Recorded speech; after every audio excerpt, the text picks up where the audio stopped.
ఢిల్లీ జంతర్ మంతర్ వద్ద ఇండియా కూటమి నేతలు ధర్నా చేపట్టారు. ధర్నాలో కాంగ్రెస్ అధ్యక్షుడు ఖర్గే, రాహుల్ గాంధీ సహా సస్పెండ్ అయిన ఎంపీలు కూడా పాల్గొన్నారు. ప్రజాస్వామ్యాన్ని కాపాడాలని విపక్ష నేతలు డిమాండ్ చేశారు.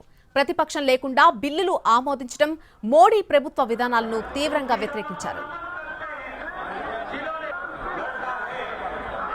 దీనిపై మరిన్ని వివరాలు ఢిల్లీ నుంచి మా ప్రతినిధి రాజు అందిస్తారు.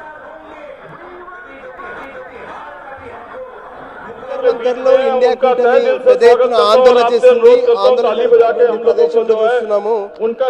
India national development inclusive alliance ఏదైతే ఉందో, సేవ్ డెమోక్రసీ పేరుతో జరుగుతున్నటువంటి ఆందోళన ఇక్కడికి మల్లికార్జున ఖర్గేతో పాటు రాహుల్ గాంధీ, ఎవరైతే సస్పెండ్ అయినటువంటి ఎంపీలు కూడా ఇక్కడికి చేరుకున్నారు. ప్రధానంగా ఎప్పుడు లేని విధంగా అంటే పార్లమెంట్ నుంచి 146 మందిని సస్పెండ్ చేశారు.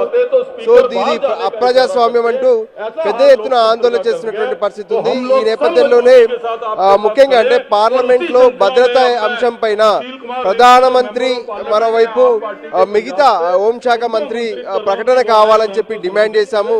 సో ఆ విషయంలో ఎందుకు మమ్మల్ని సస్పెండ్ చేశారంటూ ఆందోళన చేసినటువంటి పరిస్థితి కనిపిస్తుంది. ఈ పరిస్థితుల్లో పూర్తిగా కూడా ఇప్పటి వరకు ఏ విధంగానైతే అప్రజాస్వామికంగా ప్రభుత్వం వ్యవహరించింది, ఈ విషయాన్ని ప్రజల్లోకి తీసుకెళ్లే ప్రయత్నం చేస్తున్నామంటూ ఆందోళన చేస్తున్నారు. ఇప్పటి వరకు ప్రత్యేకంగా చూసినట్లయితే ఏదైతే ప్రత్యేకంగా మనం అబ్జర్వ్ చేస్తున్నటువంటి వేదిక, ఇది దేశవ్యాప్తంగా అన్ని రాష్ట్రాల్లో అన్ని ప్రాంతాల్లో